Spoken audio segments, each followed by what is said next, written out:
Salvos as the Salvos Education and Outreach Coordinator, and it's really awesome to be here today.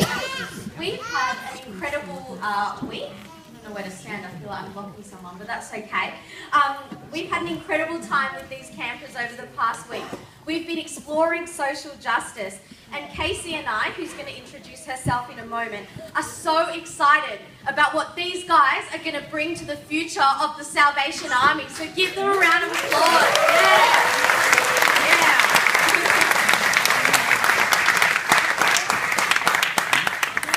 One thing that we learned is that every single person has a different definition of what social injustice means to them.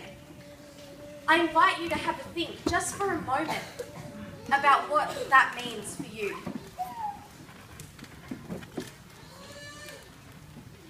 Is it people who experience homelessness, human trafficking, domestic violence? We decided that if we were going to work towards bringing about social justice in our world, we had to actually decide what that was and actually define what it means. And we came to the conclusion that social justice is not a list of issues. Issues are kind of the consequence of social injustice. But what it is it's a lifestyle, and it's a way of living, and it's a new way of looking at the world. Anything that falls outside of the kingdom of God is a social injustice. So the opportunities for these guys to work in social justice are endless.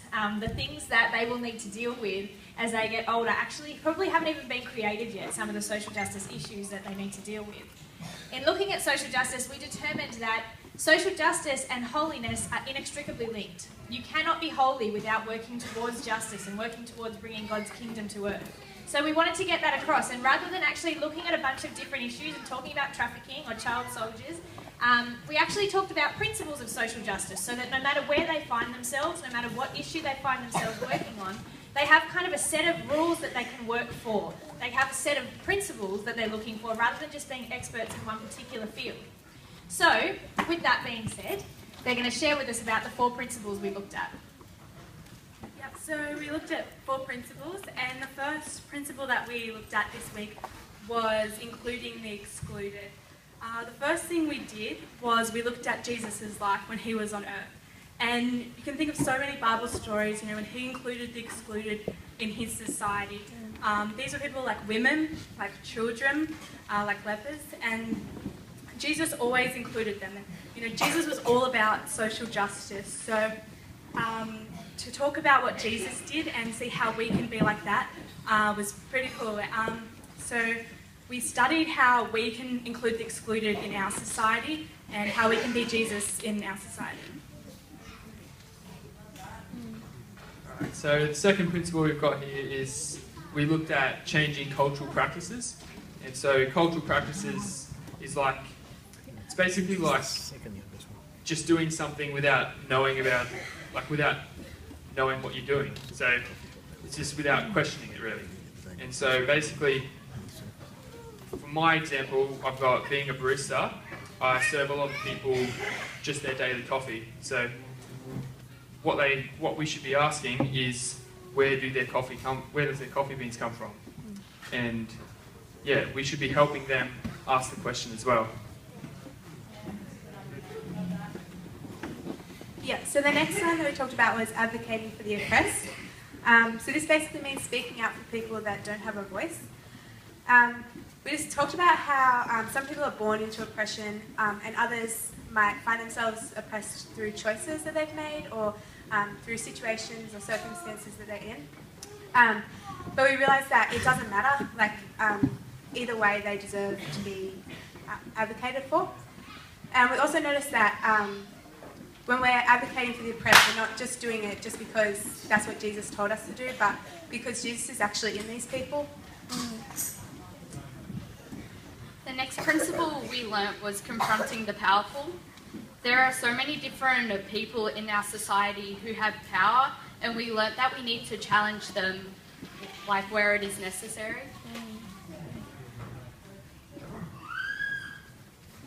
So on Thursday we had a police officer come and talk to us about a bit about his story and his beliefs and what he believes, and he shared a story about a time when there was a protest happening, and their beliefs were similar to his, but he had to do what was right in the law, and had to ask them to move along and stuff. But I think what I got out of it was that we've got to push that envelope a little bit, but in the right sort of respect and so get our point across, but do it in a respectful way, and so we can share that in the ways that we believe.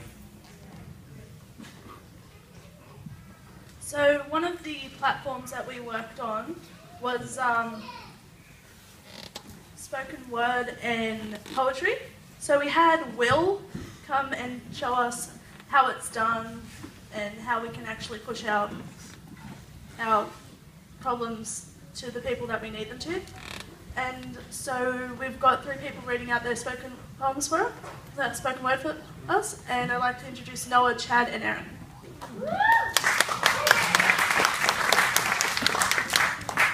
Imagine for a second the coldest night you've ever felt. Now imagine for a second that's every night, and that's simply the hand you were dealt. Now think about how you got into this situation. Think about the percentage of people in this, the next generation who have no permanent home, how any roof is non-existent or temporary, and how for many this is just their ordinary life. Isn't that insane? And I think it's time that we try and work out who's to blame. Is it an addiction, a vice, a cage of cannabis, pills and ice? Or is it lack of maturity instead of an addictive cage? Does this generation simply need to grow up and act their age?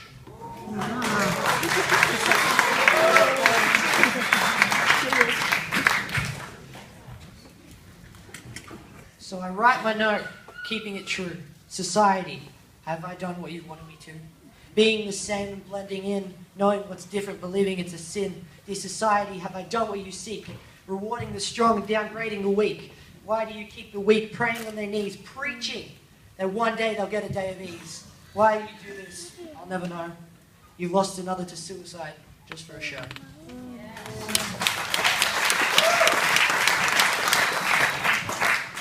The grass is always greener on grass we haven't got. We're always looking, searching for something greater, but if eventually we find it, our wants will become more, because we take what we have for granted, even our shower floor. We need the latest iPhone, TV, and the most expensive car, while the kids in Chad would be happy to have a bath with 1/5 of the water in your spa. As members of a first-class nation, we have the power to make a change without condemnation. So help me take a stand and advocate for the people God holds in his hands.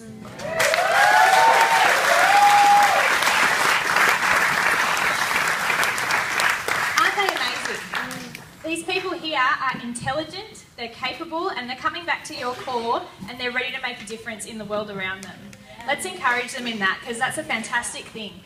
I'm so excited about seeing what they do with what they've learned, and one of the things that we were really pleased to be able to share with them is the fact that being a part of the Salvation Army means you are already a part of a social justice movement. You don't have to go looking for a new one. We're in this incredible movement that God has raised up and is continuing to raise up to deal with new issues in the world.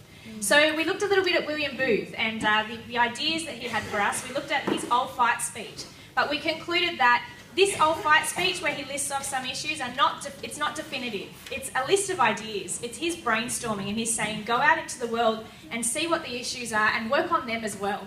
So as we recite the Old Fight speech for you, we want you to be thinking about issues in your community. Maybe if there was a new Old Fight speech written, what we would include in it then.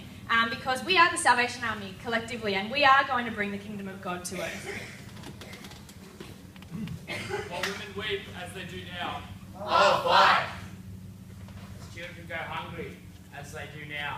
I'll fight. While men go to prison, in and out, as they do now. I'll fight.